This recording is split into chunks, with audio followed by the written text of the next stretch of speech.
सतपथ के अटल विश्वास से चाहत का सुमन खिल जाता है, राही को मिल जाती डगर साकार स्वप्न हो जाता है।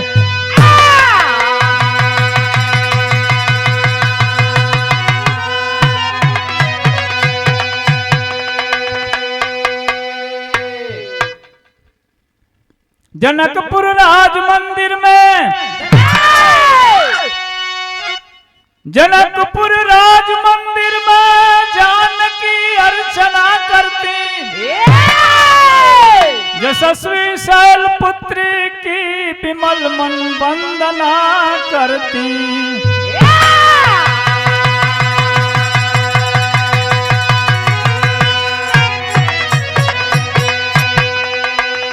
जनकपुर में राजा जनक का दरबार, सीता जी धीरे धीरे सयानी हो चली, 16 बसंत पार कर दिली। रोज के नियम बा नहा धोके जनकपुर में एगो बड़ी शानदार बड़ी प्रसिद्ध मंदिर बा, एहू गरबा जौना के नाम है राज मंदिर। राज मंदिर में माता पार्वती के मंदिर में जा करके रोज माता पार्वती के पूजा अर्चना करत है। पूजा से प्रसन्न भैली माँ पार्वती जी, प्रसन्न भैली, कहली बेटी वरदान मांग ले।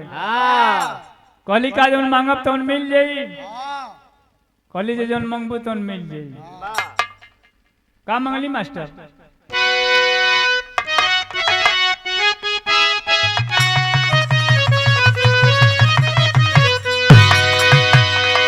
गजल बाकी बस एक और दुनिया है। गजल माने गजल होला, गजल ना होला जब तड़फड़ा के बुझा दे गिर जेबो मर जेबो, अब बुझात होइए नहीं के का कहत। भीतरी ले जवन छेदे उहे गजल हवे, बेचैन जवन क दे उहे गजल हवे। गीतन के अंत कहल बा साचो यही के, सबनम जे बन के भेदे उहे गजल कि बस एक और दुनिया है इसी संसार के नीचे।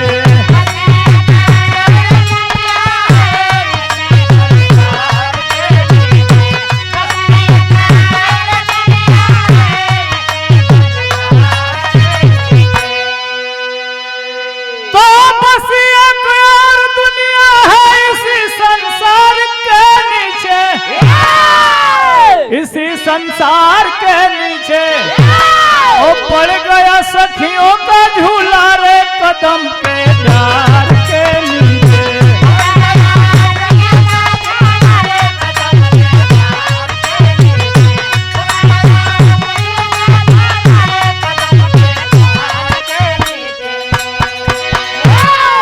इतना तरज बा, लेकिन पार्वती जी से वरदान मांगली, हम आई सीता फूल थाली में फूल सजल बा, आरती के दिया जरत बे, मन में आस्था हृदय में विश्वास लेके भक्ति देखी पाखंड के ना हो। हमनी का कोनो अगरबत्ती धूप दिया दूब भेवल चाना गुड़ लेके ना चले नहीं जा ना, मन में आस्था हृदय में विश्वास लेके बोलावे नहीं जा। माई के आसन आवेला, इन्हें जे 17 गो बोर के कंठी वाला माला पहर ले, 13 प्रकार के टीका लगा ले हला, आ काम होके उल्टा, तो वो भक्ति ना है। बड़ी बढ़िया कवि जी लिखलन, यही है कामना मैया, यही है कामना मैया, पूरा दे याचना मैया।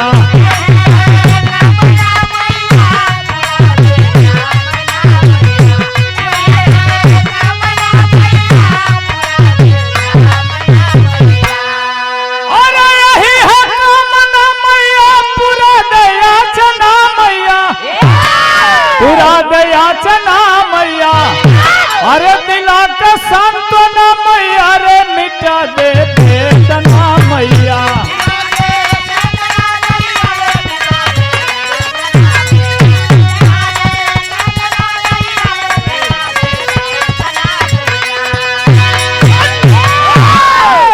और जनपद के हमारे बड़े शानदार गायक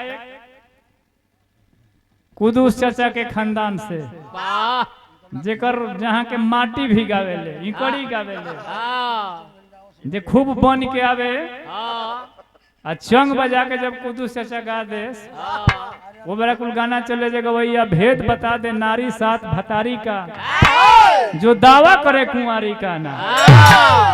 ससुर संग सोने में शरमाए पिया संग सोने में शरमाए भसुर के संग में रास रचाए।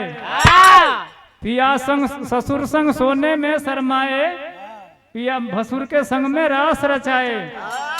ससुर संग सोए खोल के फाटक नवो दुआरी का जो दावा करे कुंवारी का ना। कह से कर जवाब दो तो चंगवा मारे जे मुंह हम फिर जाता है।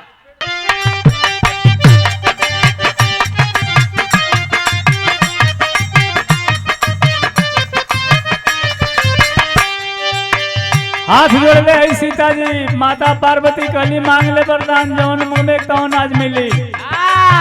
सीता जी वरदान मंगली हो सोना चांदी ना मंगली खेत बाड़ी ना मंगली साड़ी सलूका ना मंगली मंगली का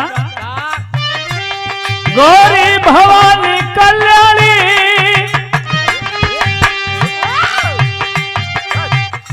गौरी भवानी कल्याणी गणेश की माता चारों बहन संगी मिले मुझे साजन भ्राता।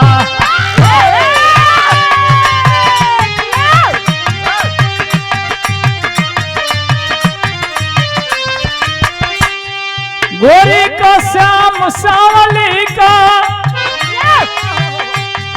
गोरी का श्याम सावली का गोरा होवे सजना पति तुम मिले पंथ और राही का पूरा सपना।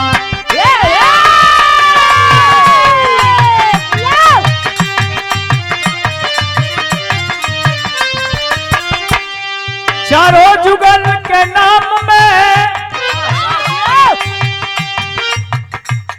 चारों जुगल के नाम में अक्षर बराबर हो एक दूजे है तुस्ने है और आदर बराबर हो।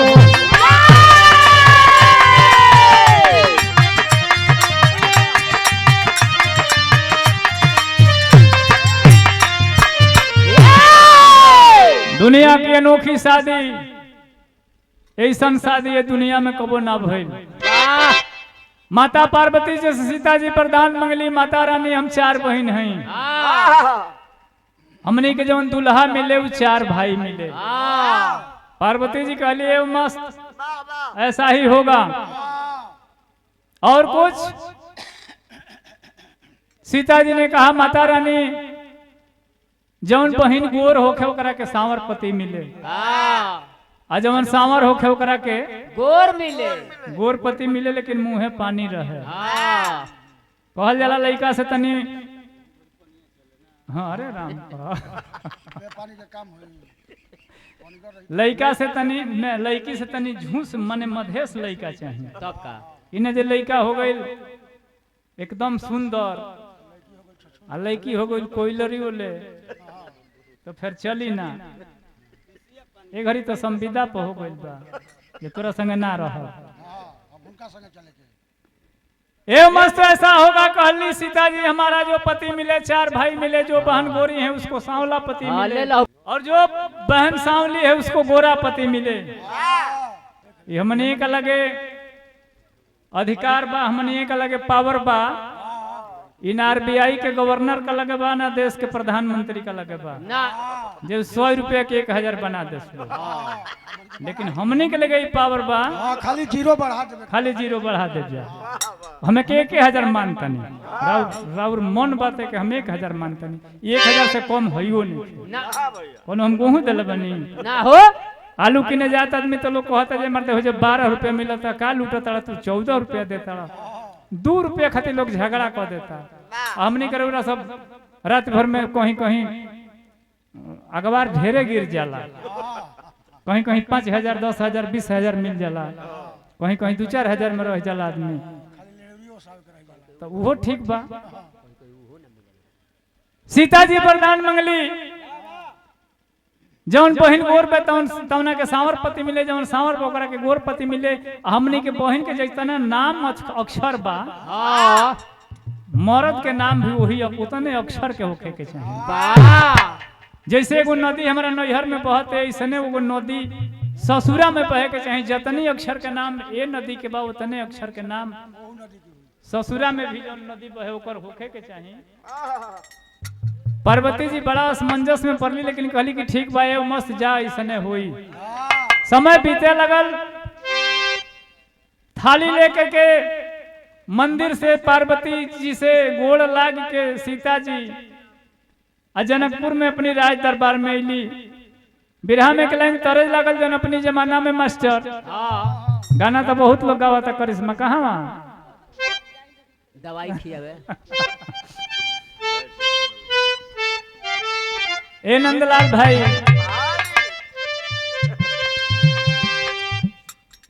तनी बतिया लेते तो बतियाओ।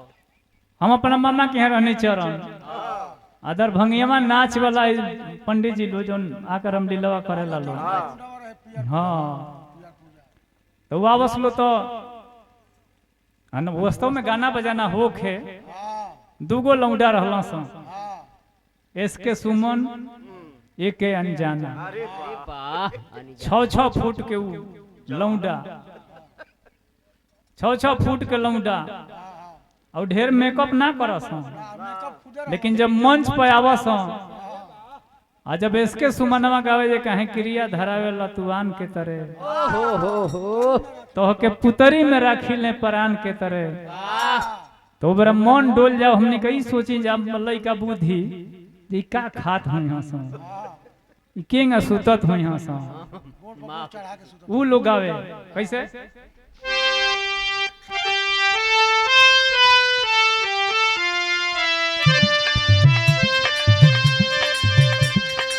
ये गावे की नदिया और कहवा पर हेलान बा, अरे आफत में परान बाना।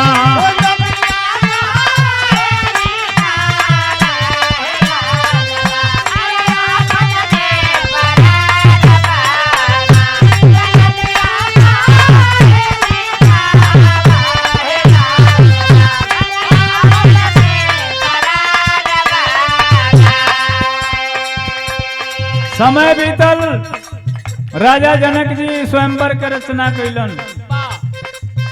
देश विदेश के राजा महाराजा अलन। रावण भी स्वयंवर में अलन। गुरु जी के साथ 2 बालक पहुंचे, राम और लक्ष्मण। बड़ी मायूसी भइल जनक जी के, जो बुझाता है धरती वीरन से खाली हो गई। गुरु जी के इशारा पाके भगवान राम धीरे धीरे धनुष की तरफ बढ़त हुवन। रघुबर तोरा धनुहिया पीछे स्वयं पर जाई के, अरे भोला के मनाई के ना।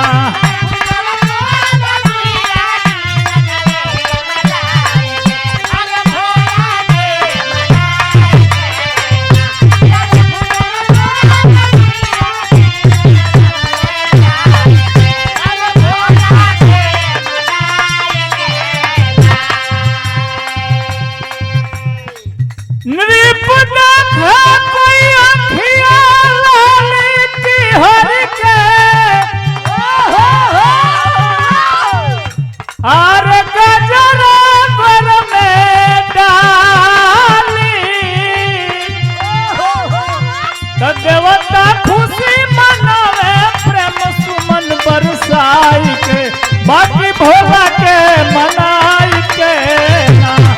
देवता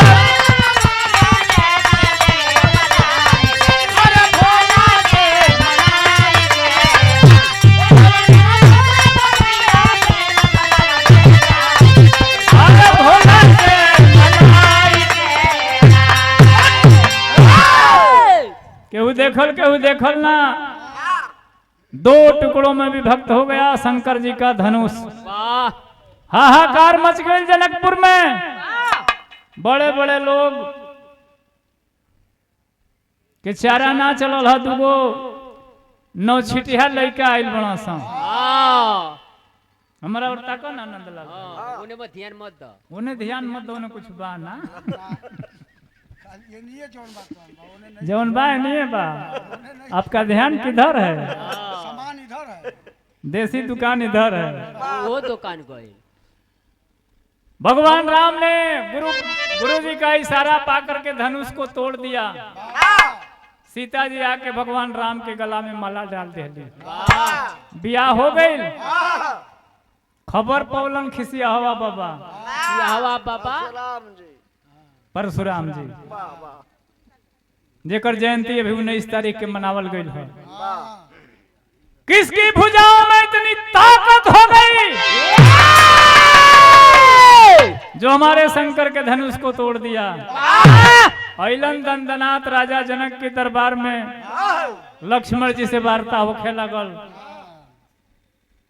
श्राप दे दे, मुआ दे, काट दे, पीट दे। कहल के जा ना मरद, हमनियों को कोनो कुहड़ा के बतिया थोड़े हैं जा, जौन केहू ना तुरत रहल हो धनुष तुरने है जा। हमार भाई तुरला हाँ। जब जान गए परशुराम जी जे शंकर जी के धनुष तूर दिहल आसान नहीं खे हो कोनो अवतार हाँ। साधारण आदमी नहीं खाने तरज लाग गेल मास्टर।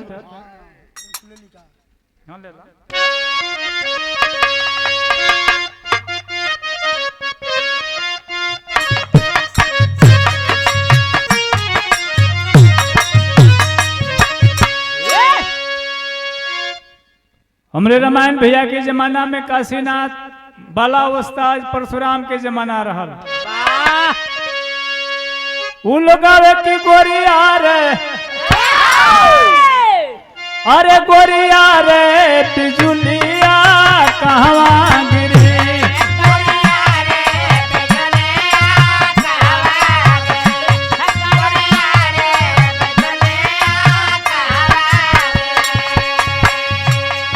रस भरली कमरिया कहवा गिरी, रस भरली कमरिया कहवा गिरी की गोरिया रे बिजुलिया कहवा गिरी।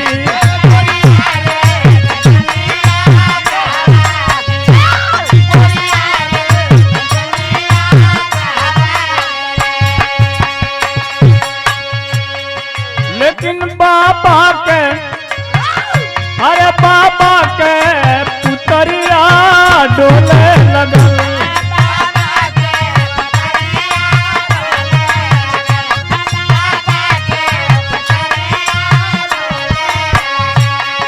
क्रोधवा में शरीरिया डोले लगल, क्रोधवा में शरीरिया डोले लगल कि बाबा के पुतरिया डोले लगल।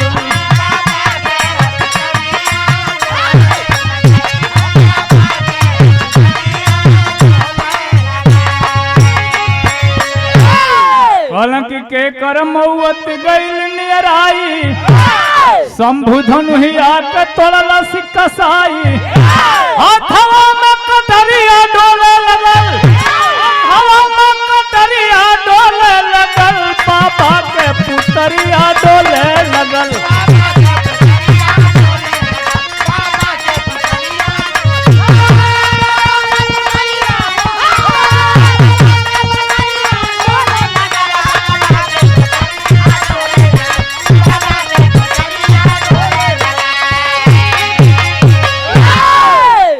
वार्तालाप हुई, जब जान गईलन भगवान राम ने धनुष को तोड़ा है। मन ही मन प्रणाम करके चल दलन। बरमाला पड़ल सीता जी के हाथ से भगवान राम के गला में, तो बिरहा में बड़ी शानदार तेरी लिखल गई। अरे राम सरगम का स्वर संगीत बन गया,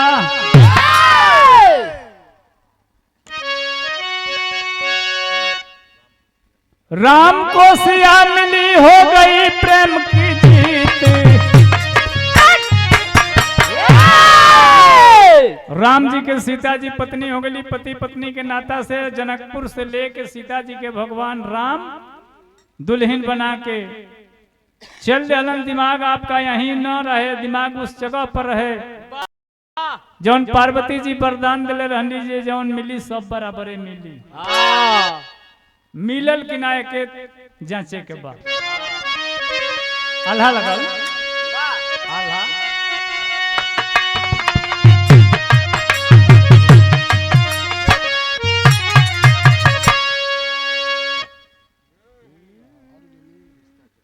हाँ अरे रिश्ता के डोर बंधल मिथिला अवध में भैया,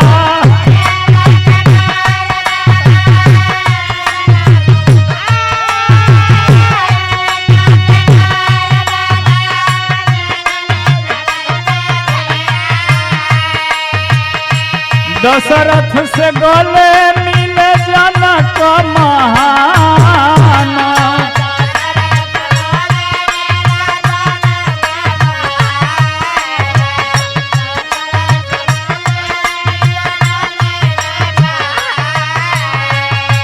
राम और जानकी की अनुपम जोड़िया पंचो,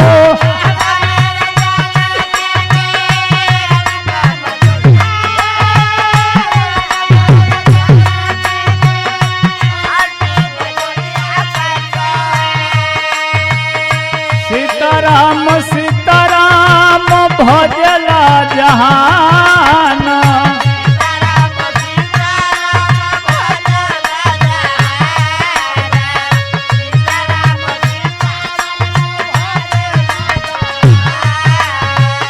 उर्मिला से लक्ष्मण भरत मांडवी से हो दाता,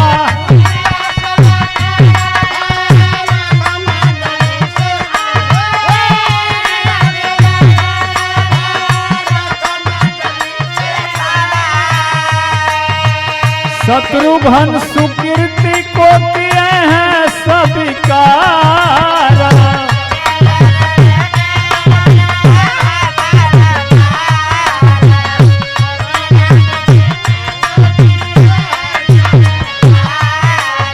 अरे सरजू या घाघरा दो नाम एक नदिया बाबू,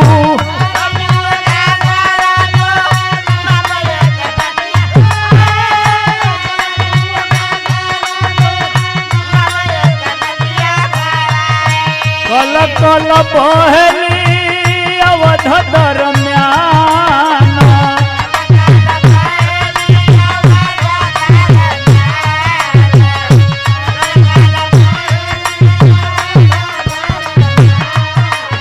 अरे कमला यात्री जुगा बहली मिथिला में बाबू,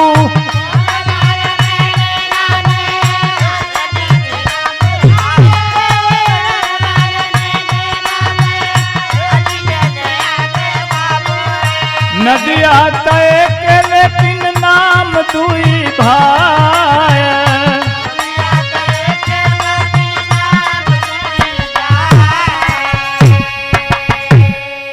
सीता जी को वरदान मिला था माँ पार्वती से जाओ सब कुछ बराबर मिलेगा, तो लेंगे आप न्याय के तकाजा पर राम 2 अक्षर का नाम, सीता भी 2 अक्षर का नाम।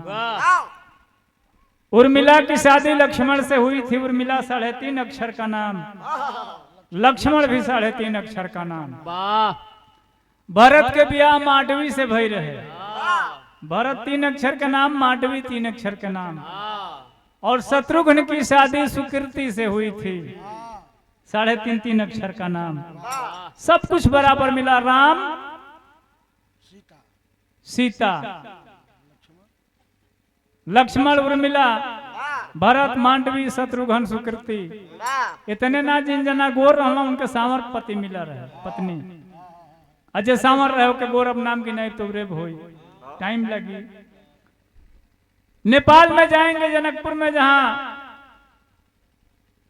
आज भी वहां एक नदी बहती है, जमुना नदी के नाम कमला नदी बतावल गई, 3 अक्षर के नाम, केहू केहू त्रिजुगा कहेला।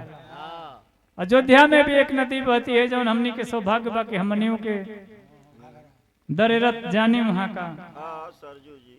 घाघरा नदी 3 अक्षर का नाम, सरजू हमने का कहे नहीं जा, 3 अक्षर का नाम।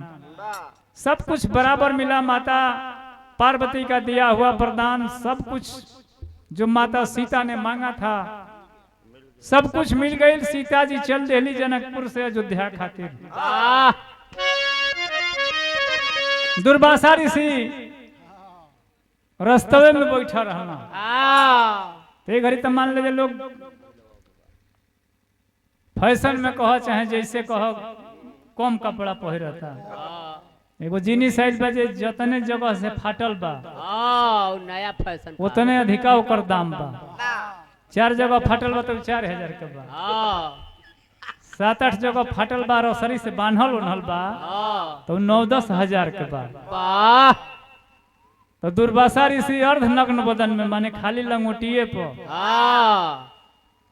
खाली इंजन में तो पाई इंजनों छापना तो पाई बैठे रहन। सीता जी भगवान राम के साथे अयोध्या के चलल है। वाह पापा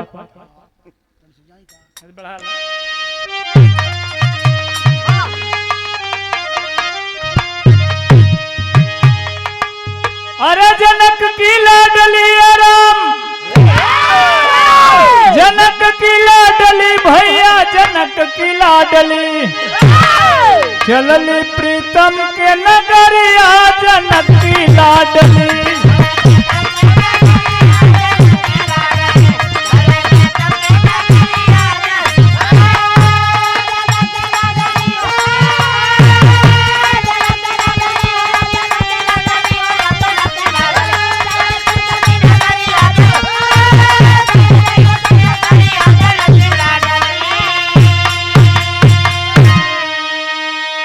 बीच राह में दुर्वासा जी बैठे थे धनंगे। सीता जी मुस्कुरा बोली हट जा रहे भिख मंगे। संग राम धनु धरिया, जनक की लाडली। भगवान राम का दर्शन हो जाएगा इस उम्मीद में दुर्वासा ऋषि वही रास्ता पर बैठा रहना जौना से राम जी सीता जी के विदाई करा के ले जात रहलन।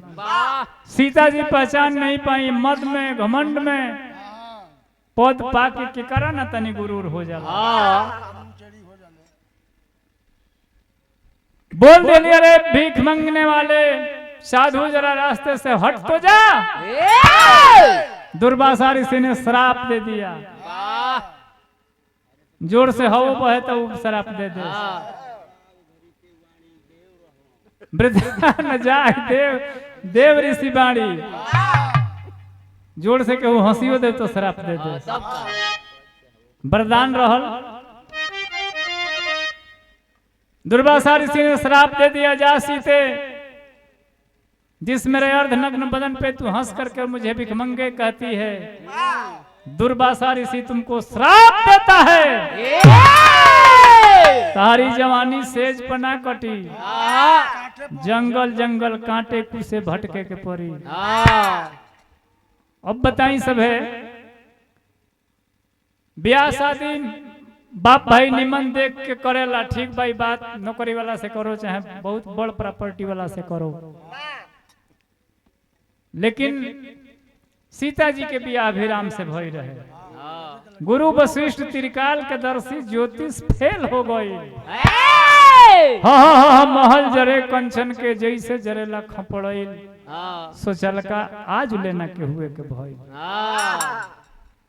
भूत भविष्य वर्तमान मैं जानस वशिष्ठ जी, लेकिन मैं गजन हो गई ब्याह में। दुर्वासा ऋषि का श्राप था, मैं के बाद दुर्वासा ऋषि के श्राप लागल। का श्राप देलन? बीच राह में दुर्वासा जी बैठे थे धनंगे। अरे सीता जी मुस्कुरा के बोली हट जा रहे भिख मंगे। संग राम धनु धरिया, जनक की लाडली। श्राप देता हूं तुम्हारी ये जवानी सेज पर नहीं बीतेगी सीते। बन बन भटकना पड़ेगा, कांट में कूस में चले के पड़ी। सीता जी अयोध्या पहुंचली। बाकी कहानी आप जानते हैं। कई ने कहा कि भरत को राजगद्दी और राम को वनवास। सीता जी के वनवास ना भय रहे, लेकिन बाहर भारत की नारी। प्रेम अंधा होता है, हमारे बुजुर्गों ने कहा, गायकों ने कहा, कवियों ने कहा। वाह लेकिन एक कलयुग में प्रेमो ऑपरेशन करा ले नंदलाल। वाह तब का। और प्रेमो करे से होता जरा लगे माल बा, हाँ तब का। गाड़ी बा, घोड़ा बा, हाँ, न तो नीला ड्रम में काट के भर देता हाँ। बचा रहे। श्राप लागल।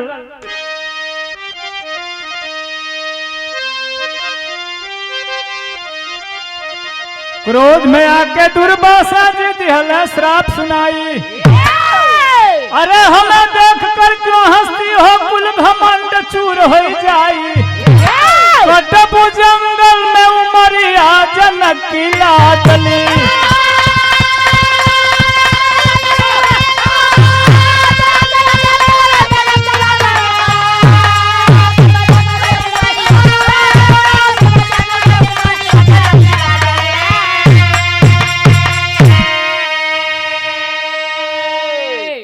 तमाम कहानी आप जानते हैं। सीता जी का अपहरण हुआ, हरण हुआ। साधु का भेष बना करके रावण सीता जी को चुरा के ले गया। वाह धोखा भइल। साधु के भेष में आया और धोखे से चुरा करके लेकर के चला गया। लड़ाई हुई, लंका पर विजय प्राप्त की गई, लंका को जला दिया गया। वाह। फिर अलन लव कुछ दुगो लड़का भैलन। भगवान राम सुमेघ जग के घोड़ा छोड़लन, जे जरा लड़ाई करे के संहण होई उहे घोड़न के रखी। हाँ घोड़ा रोक लेना से लव कुछ लड़ाई भइल, राम के भी मरला सा, हाँ। मूर्छित कर दिए। हनुमानो जी के मरला सा, भरत शत्रुघ्न के मरला सा कि 53 किलोमीटर दूर जाके गिरा रहे लोग। वाह मयंक रमाड़वा खने। पता चला जब कि ये हमारे ही बेटे हैं, तो दो आदमी के बात के गर्व होला, जो हमार चेला चाहे हमार बेटा हमरो से आगे चल गए तो कर मन फूला जाला। पहला बाप को ये गर्व होता है कि हमारा बेटा हमसे भी आगे चला जाए, वाह। और गुरु को ये घमंड होता है कि हमारा चेला हमसे भी परचम लहराए। वाह। बाकी दुनिया में केहू के चाहेला ना केहू जे आगे बढ़े। पहले लोग हाथ धके घिंचत रहे, घड़ी गोड़वे धके घिंचत ना। अंतिम लाइन बा, जय जखाड़ गुरु जद्दू रघुनाथ, धन्य वतन की धरती। ए बिमितवा श्री नारायण, जयकार कलम भी करती हो।